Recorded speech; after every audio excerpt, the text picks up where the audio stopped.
Good morning.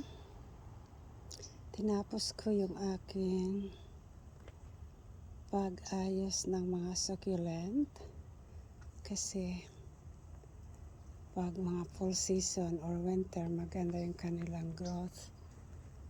Hindi katulad ng summer na nahuhulog ang kanilang mga dahon.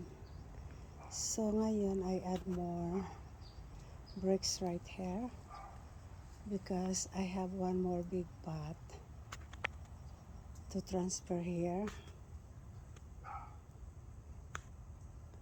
So this one is a combination of aloe vera and haworthia saka mga succulent na ito, and then ito. Ay, napagod ako talaga, sus na. Ayan oh, ang ganda. Saka ito yung may mga ganito sila oh, sa sa dahon. Ayan,